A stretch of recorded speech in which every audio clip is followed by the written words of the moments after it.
Oke Bang. Dah. Ya, Oke Bang. Bang, hari ini seperti apa Bang? Pertama-tama saya memperkenalkan diri saya, yaitu Dr. Halim Darmawan, telah menyerahkan dari penyidik Kepolisian Polda Metro Jaya dalam rangka tahap 2 kepada Kejaksaan Negeri Kota Tangerang. Ya, dalam keadaan semuanya sehat, lancar, dan tanpa ada kekurangan sesuatu pun, sehingga mereka itu dinyatakan bahwa ini sudah lengkap, siap dalam persidangan. Baik Alona, Abdul Aziz maupun Alfandi, ya. Nah, nanti kita melihat daripada sisi hukumnya seperti apa peranan mereka masing-masing, dan apakah benar yang dituduhkan oleh para penyidik dan penegak hukum dia adalah sebagai otak daripada penyiapan rekonstruksi itu, ya. Nanti kita akan melihat semuanya dalam rangka persidangan-persidangan, baik saksi, alat bukti, ya kan, dengan ahli, seperti apa nanti seperti lihatnya.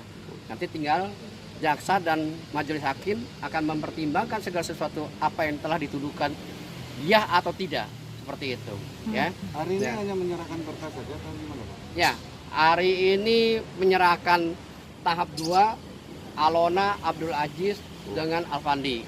Ketiga tersangka dinyatakan telah selesai dalam pemeriksaan dari Kepolisian Polda Metro Jaya kepada Kejaksaan Negeri Kota Tangerang, ya.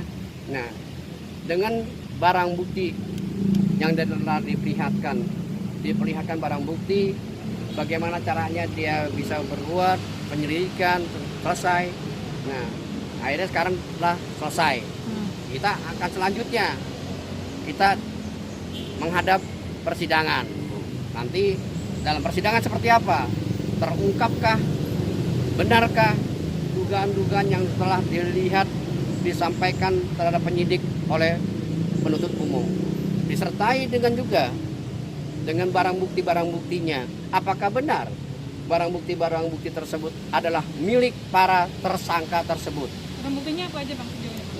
Handphone, Hanya handphone ya, Bang. handphone, komputer, print out, apa yang telah dilihat daripada ranah itu, ya. Karena dilihat ini kan suatu perbuatan yang saya lihat, ya, mereka kan cuma melakukan aplikasi, tapi kan benar apa tidak kita kan nggak tahu juga bagaimana caranya dia bisa merekrut atau mengakomodasi dan kemudian sehingga dia menarik untuk melakukan sesuatu perbuatan itu ke dalam tempat yang telah disiapkan, seperti itu kan.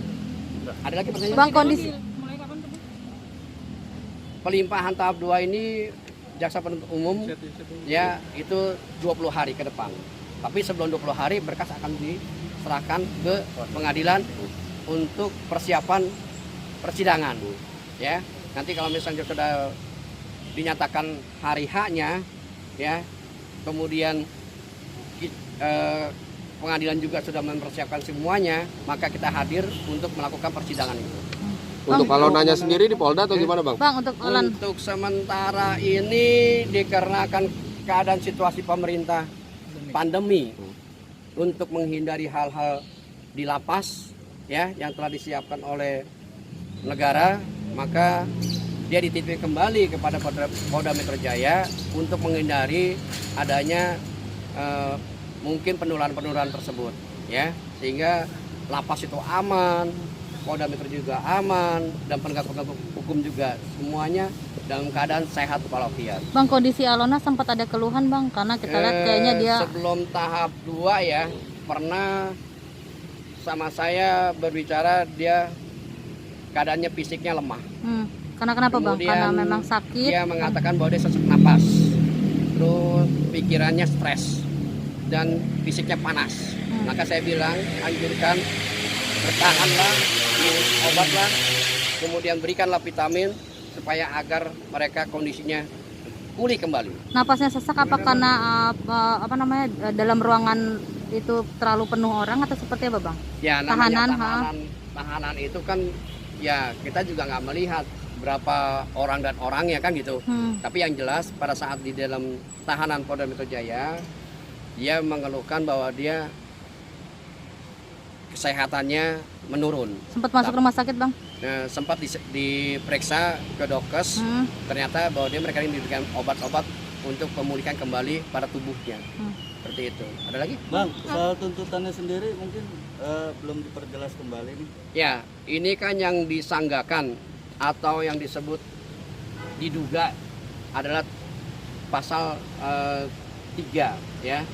Pasal 88, 76 dan 506. Dan kita melihat ini kan pasal 3 pasal ini kan melihat bagaimana peranannya itu. Apakah nanti melihat daripada perbuatan-perbuatan itu dengan nyata, dengan pasal mana yang harus bisa diterapkan sesuai dengan perbuatannya, ya kan? Supaya dia ini arahnya kemana?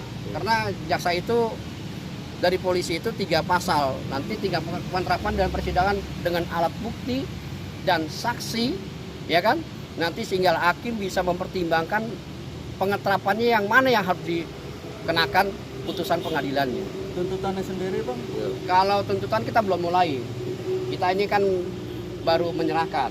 Nah kemudian tuntutannya pun ya juga jaksa kan melihat dari bagaimana caranya fakta-fakta dalam persidangan itu.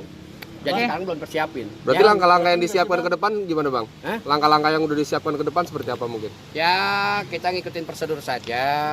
Kita arti kata mengikuti aja bagaimana caranya bekerja sama dengan pihak kejaksaan, yang kemudian juga pengadilan, agar kita bisa bersama-sama ini bisa menyelesaikan dengan baik, dengan cepat, dan tidak ada ketersinggungan dari para pihak lain. Bang, punya keyakinan untuk bebas gitu? Gimana? Punya keyakinan masalah Alona ini bisa bebas? Wah, kalau misalnya bisa bebas dan tidak itu tergantung nanti jaksa dan hakim. Kan nggak mungkin juga seorang sudah dihukum itu di arti kata bebas itu kan lihat fakta. Apakah benar atau tidak, nanti tinggal hakim yang menentukan. Tapi abang punya keyakinan itu nggak sih? Kalau saya tidak mengandai-andai, tidak berani saya mengatakan bahwa ini harus bebas, tidak. Karena kalau misalnya seperti saya mengatakan ini harus bebas, berarti saya hakimnya gitu. Tapi melihat dari bukti. Sempat ada foto tersebar gini bang, boleh dijelasin dong bang, ini ada di mana lokasinya? Wah, itu foto lama. Foto lama yang mungkin dia mengingat masa lalunya.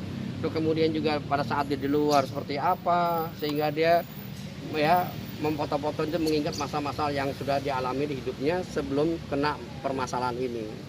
Kalau udah berhijab juga mulai kapan sih bang? Sejak berhijab itu dia sejak ditahan di Polda Metro Jaya, yang tadinya kan tidak berhijab. Nah, diberikan saran-saran itu, ya akhirnya sampai saat sekarang dia mematuhi hijab itu. Ya, hijab itu kan tidak boleh penekanan kan, suka tidak suka tergantung pada hidupnya, mau di jalan yang mana, mau